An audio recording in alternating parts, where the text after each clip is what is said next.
Welcome back to Coffee and Conversation. Only it's not coffee today because we are still dealing with the last bits of the heat wave. By Monday, things should be back to normal for most of the U.S. And I can't say I'll be sorry to see this mess go, but I do have to be fair. We were not hit anywhere near as hard with this heat wave as other places in the country were. So my complaints sound a little, frivolous compared to the complaints other people could be making. Nevertheless, it has not been pleasant. I thought today we would follow up on some of the trends that have been appearing in the video comments recently, and I thought we would pick up on thrifting as a means of reducing our clothing costs and staying within budget. But thrifting is not necessarily as easy as it sounds. So, when we come back.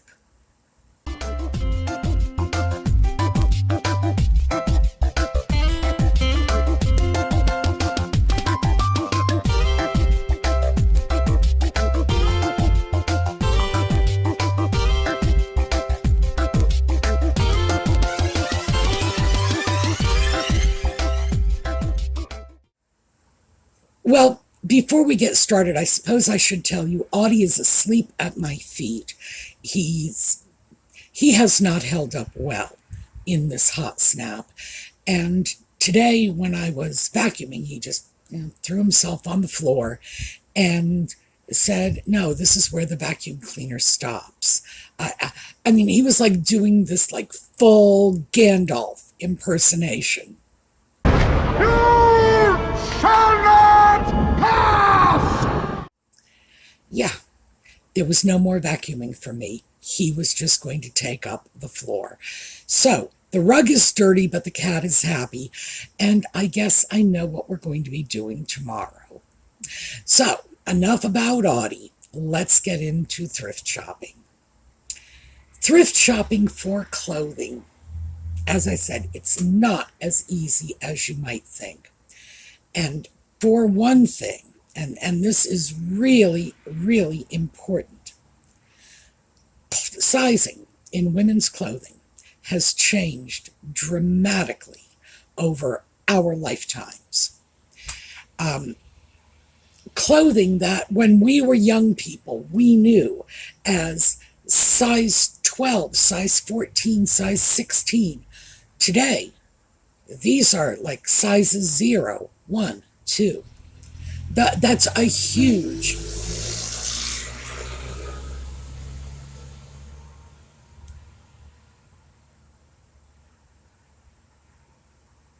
Sorry about that. We had a little bit of farm equipment go by.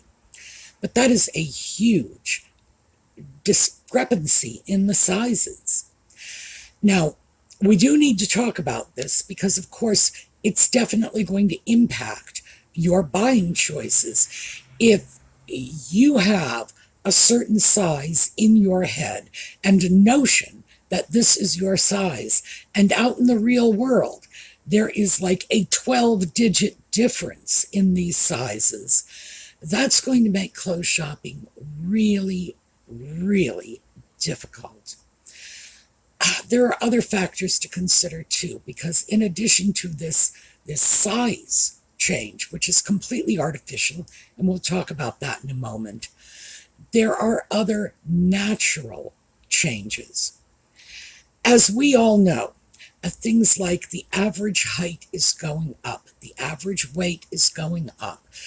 Frankly, better nutrition tends to produce larger people with bigger bones, and there's just nothing that can be done about that. And in fact, that's not a bad thing. That's a good thing.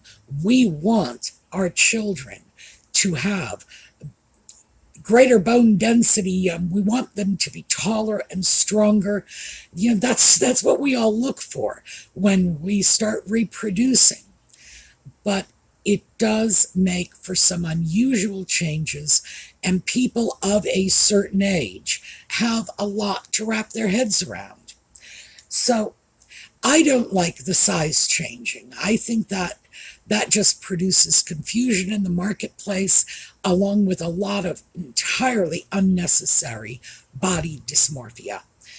We don't know what size we are, and when the sizes change, we start to think maybe we used to be too big or too skinny or too something. And this level of discontent with who we are and what shape we're in, well, it's something that should be discouraged. Obviously, I wish that clothing manufacturers would just find a size system and stick with it, but they don't. They call it vanity sizing because if you are, in fact, what my generation thinks of as a size 16, but a clothing manufacturer is telling you you're a size 2, you're probably going to buy their clothing. I mean, it's sad, but true. It is ultimately vanity sizing. So, when you are buying clothing that was not made today, you're going to start coming across that. Let me just show you, because there is a way around it. These are my keys. I have this little clip that I stick on my bag. That was a motorcycle. That wasn't farm equipment. You know, it pulls up so I can get at the keys, but here. This is always on my key ring, and it's a tape measure. So if I go shopping, this comes with me. Now, this is actually an old tape measure. I think it's probably from the 60s or 70s, and I imagine it was a giveaway from Lowe's or Home Depot or someplace like that. I do know it's not easy to come across these today. However, I'll find you something that is easy to come across. This is a little tape measure. We have inches on this side. We have centimeters on this side. That's important, by the way. If you're going to get a tape measure, make sure it has both. This is not paper. It is not fabric, because paper will tear and fabric will stretch. This is plastic. So, yeah, you want something that isn't going to stretch out of shape. I got I got it in a pack of 3 from Walmart, and I think I paid $7 or $8 for the 3 of them. I have a white one. I think there's a pink one and a blue one. Brightly colored tape measures are also extremely useful because they're harder to lose. I sew, so I have tape measures everywhere you look. They're all over the place. If you are going to go out thrifting, make sure you take a tape measure with you. It will save you a load of time and trouble. Now, thrifting, let's talk about the pluses. First of all, most thrift stores have very extensive clothing sections. If you want to go thrifting, clothing is probably the most diverse and prevalent category you can find out there. Everybody is donating clothing. Fast fashion's taught us that. You know, these things, better they should end up in thrift stores than in landfills, but they are in fact ending up in both thrift stores and landfills. But we are going to concern ourselves with the pieces that end up in the thrift stores. Now, even though you are very likely to find a wide array of clothing choices in thrift stores, what you are not going to find is a staff that is knowledgeable about the product. You are not going to find, rows and rows of fitting rooms with people who can provide assistance. So you have to be prepared to do all the work yourself. And, you're going to start with the tape measure. Measure your body. And don't do that nonsense we all did when we were 16. You grab the tape measure, you pull it around your waist, you suck in your breath, and you just get it down to, the tiniest measurement you can possibly squeeze out. No. Take your tape measure, take a notebook, take a piece of paper, a pen, take your phone, wherever you feel like making the notes. And do this. Do it in the morning when you can do it with no clothing on before you get dressed in the morning. Measure. For women, your primary measurement is going to be your waist. That is going to be the measurement that's most critical to you in finding clothing that fits. That's all there is to it. So, take the tape measure, pull it around your waist, hold it, and make sure you have your thumb in between your tummy and that tape measure, because you want that little bit of extra room. And then move around. Sit down, stand up, bend over. If you lose your grip on the tape, just do it again. Give yourself a little bit of extra room. The point is, you're using this measurement to find clothing that's actually going to fit you, that you can move around in. Then when you have that measurement, write it down and divide it by 2. Write down that measurement too. Now, if you have a waist that is a nice round 30 inches, yeah, okay, so maybe you don't have to write that measurement down. Anybody knows, divide 30 by 2, you get 15. But what happens if your waist measurement is like 29 3/8? So do yourself a favor and write it down, and write down 50% of that measurement. The reason for this is most of the stuff you are going to be seeing will be on racks, and clothing on racks is folded in half. It's not like wide open, like a wraparound skirt or an apron. So this is going to be very, very helpful to you.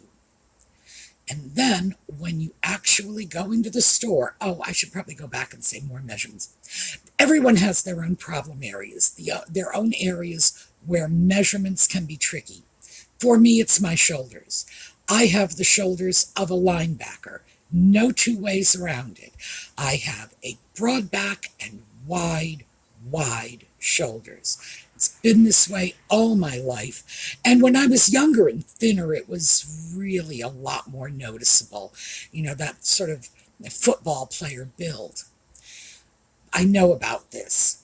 So when I go out clothes shopping, I take very particular care to make sure I have an accurate shoulder measurement, and that I use it when I'm choosing clothing, that I am measuring the shoulders. Because the last thing I want to do is put something on, stretch my arms, and rip it right down the back. And believe me, these shoulders can rip anything right down the back. So be mindful of that. If there are areas that you have that are, I don't want to say problematic because that's too judgmental. I'm okay calling my own shoulders problematic because they do create problems for me. But that I need to find a less judgy sort of word for it, because broad shoulders is actually a good thing.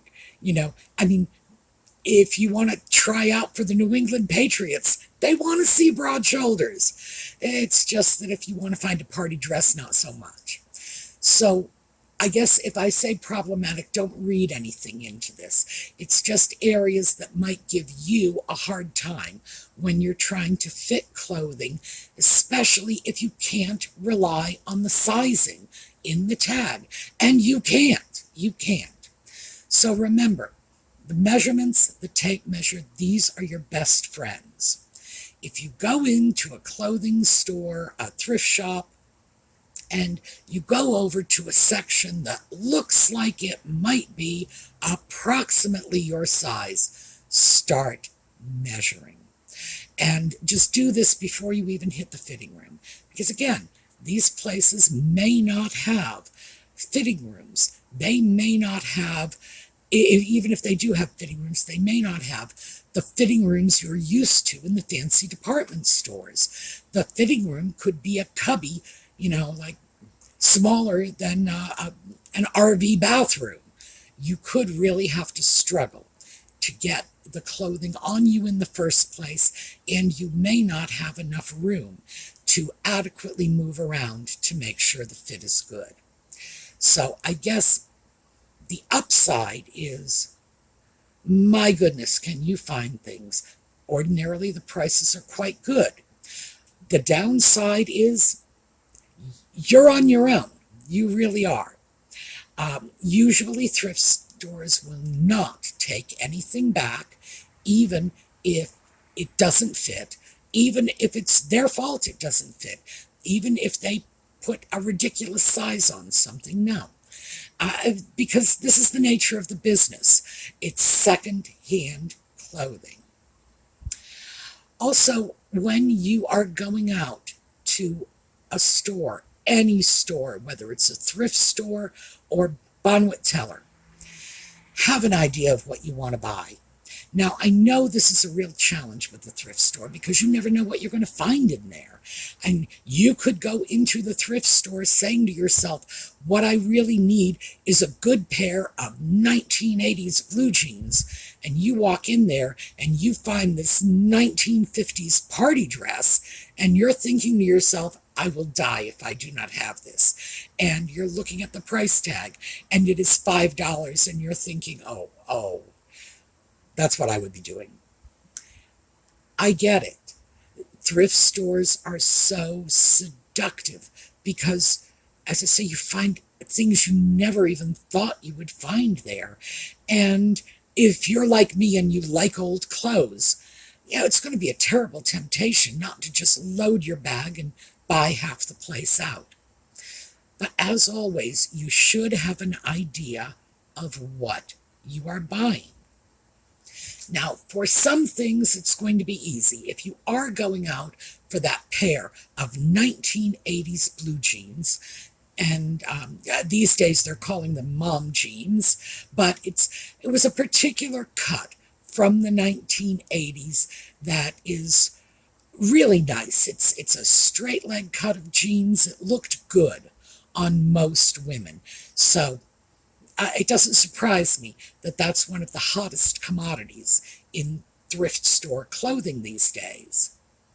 But if that's what you're going out for, you know already that you are going to find something that is 100% cotton, because they didn't put spandex and heaven only knows what else in the jeans back in the 80s, at least not as a rule. And of course, it's made of denim, so you know it's cotton. If, on the other hand, you're going out for a blouse and you find something that is just soft and slinky, check the tags, which again can be a challenge. Check the tags, see if there is fabric content listed and care instructions. Keep in mind that some of these artificial silk products, the acetates and the man-made satins and things, Dacron polyester kind of comes to mind. A lot of them did a really good job of imitating silk. And these days, they're doing a good job of imitating rayon. Make sure you know what you are buying. If you're good with fabric, you're probably going to be able to tell 90% of the time just by touching. But I can promise you, there are fabrics out there that could fool professionals. And it's important that you understand what kind of care the fabric needs, because that $3 blouse may not be such a good deal if you take it home and find out that it is 100% non-washable silk, and if you so much as spill a drop of coffee on it, you're going to have to send it out and pay $15 to $20 to have it cleaned, and that's every single time you have to have it cleaned. It's not looking like so much of a bargain anymore, is it? These are all things you have to take into consideration. Can you get bargains? Absolutely. Can you end up buying what turns out to have been somebody else's problem? Yes, absolutely. Biggest thing after fit and fabric is probably the condition of the garment. You might, in fact, be okay with something that's not in great condition. When I was working back in the 80s, I wore men's jackets. And when I had exhausted all of my husband's discard jackets, I would go to thrift stores and buy secondhand men's blazers. I was okay with a certain amount of wear and tear to the jacket because, frankly, with a lot of these jackets, if you put some patches on the elbows, it just enhanced the look of it. So it was no big deal. You need to ask yourself, what are the condition issues? Is this something I can fix by simply sewing on an extra button? Can I fix this by taking in a tiny little tuck at the waist? Is this something that would require a tailor? Is this something that no matter what I do to it, I am never going to get rid of all that pilling or whatever the issue is? Keep that in mind, because remember, what you see is what you get. The store is not responsible if you take it home and it falls apart a week later. Now, used to be when everything in the thrift stores was from the 40s, the 50s, the 60s, even the 80s. We didn't have to worry about that so much. Modern fast fashion, however, is, well, it's something worse than planned obsolescence. I mean, planned obsolescence was the notion that sooner or later this was just going to go out of style. You were going to use it to death. Today, it's sooner, not sooner or later. It's from the moment these pieces come off the assembly line, the clock is ticking. And the clock is ticking not just in terms of style, but in terms of durability of fabric. The seams are going to fail. The hems are going to come undone. The buttons are going to crack or pop off. And unless you know specifically when a piece was made, remember, when you walk into the thrift store, you have access to a good 50 or 60 years worth of clothing, which includes the fast fashion from last season. So be mindful of that as well. So we're getting close to the end here, so let me just sort of recap. 1, your tape measure is your friend. Know your measurements. Don't go by the sizes. Take the tape measure. Measure. If it looks like it's going to be a fit based on the tape measure, then take it into the fitting room or around the corner or wherever it is you have to go to try it on. When you are taking your measurements at home, make sure you're moving around so you have good, accurate measurements, because you might not be able to do that kind of moving around when you've tried the piece on at the thrift store. Also, and this is sort of a minor point, but still, if you happen to be going out looking for jeans and you know for a fact that you like tucking your t-shirt and your button-down shirt and your lightweight sweater and you want to tuck them all into that waistband, make sure you incorporate that extra room in the measurement. So think about how you're going to use the piece.